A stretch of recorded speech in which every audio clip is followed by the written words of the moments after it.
New York का summer school आपको याद है? नहीं। जहां एक प्रोजेक्ट बनाने में आपने चीटिंग की थी। अरे सर, मैं तो बहुत माहिर हूँ चीटिंग में।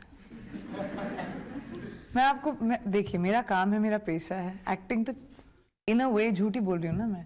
कैरेक्टर बन रहे हैं, कुछ और बन जाती हूँ, लाइंस बोलती हूँ, सपने बेचती हूँ, वो तो मेरा काम है। जब एक्टिंग कर रही थी तब से ये काम शुरू किया या पहले से ही माहिर है चीटिंग में? पहले से। मैं बहुत ही अच्छी लायर हूँ। मतलब बचपन से ही ये सब गड़बड़ करने की आदत है? हाँ, मैं थोड़ी सी नॉटी थी एक्चुअली स्कूल में। थोड़ी सी नॉटी थी, लेकिन पढ़ने लिखने में अच्छी थी। मैंने सुना आपका नाम रखा हुआ था सनशाइन। हाँ, लेकिन वो पढ़ने की वजह से नहीं थी, क्योंकि मैं बहुत हंसती रहती हूँ, हमेशा चौपी रहती हूँ, इसलिए मुझे मेरे फ्रेंड्स सनशाइन बोलते थे। लेकिन पढ़ाई लिखाई में भी काफ़ी अच्छी थी मैं एक्चुअली। और ये भी सच है कि आप एक्ट्रेस नहीं बनना चाहती थी? सर, एक्टिंग मेरी ज़िंदगी में अबाउट मिस वर्ल्ड के 2 साल बाद आया। इससे पहले मैं इंजीनियर बनना चाहती थी, एरोनॉटिकल इंजीनियर बनना चाहती थी, साइंस की स्टूडेंट थी। 17 साल की थी जब मैं मिस वर्ल्ड बनी। और आई थिंक एट 17 आपको खुद नहीं पता होता कि क्या हो रहा है ज़िंदगी में, और मेरी पूरी ज़िंदगी बदल गई थी। आपके पेरेंट्स का ही इंटरव्यू पढ़ा, उन्होंने कहा कि आपने एक बार कहा कि मैं तो झाड़ू पोछा करने वाली बाई बनना चाहती हूँ। जब मैं 3 साल की थी, मुझे झाड़ू पोछा करना बहुत पसंद था। और मैं झाड़ू उठा के अपना घर साफ करती रहती थी, और मेरे नाना मेरे पीछे डंडा लेकर आते थे। बोलते ये डंडा राम है, ऐसा पड़ेगा अगर झाड़ू उठाया तो तुम पढ़ोगी, तुम डॉक्टर बनोगी, इंजीनियर बनोगी। तो झाड़ू पोछा निकल गया। अब देखना आके मेरा घर आप कितना गंदा रखती हूँ मैं। लेकिन जो लोगों की नकल उतारने की आदत है, ये आपको बचपन से थी? हाँ, ये भी बचपन से थी, लेकिन ये थोड़ी ना सोचा था कि एक्टर बनूंगी। आजकल तो देखिए एक्टिंग एक प्रोफेशन बन गया है, लेकिन when I was young, about जब मैं 10 साल की हो, जब 10-15 साल की होंगी, तब you never really thought of Bareilly जैसे शहर में रह रही हूँ, यू डोंट थिंक कि कोई एक्टर बन भी सकता है, या एक्टिंग एक प्रोफेशन भी हो सकती है।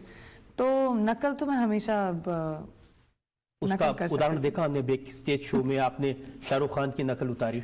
जी। मैंने कहा ना, मुझे गुस्ताखी माफ, सॉरी। और उन्होंने स्टेज के नीचे बैठे बैठे से कहा ये क्या हो रहा है भाई, हमारा मजाक उड़ाया जा रहा है। लेकिन वो सब थैंक गॉड कि वो हंस दिए, एंड उन्होंने सीरियसली नहीं लिया। बट मजाक नहीं कर रही थी मैं तो। कहते हैं ना, एक इंग्लिश में कहावत है, imitation is the best form of flattery. और सलमान का जो आपने दबंग का रोल करके दिखाया, उसको भी लोगों ने बहुत पसंद किया। जी, I think I was very grateful कि उस अवार्ड फंक्शन में, मैं एक्चुअली बहुत बोर हो जाती हूँ सेम चीज़ें कर करके, और हर अवार्ड फंक्शन में हम लोग आते हैं, अपने गाने कंपाइल करते हैं, उस पर डांस करती हैं। So I wanted to do something different in each one.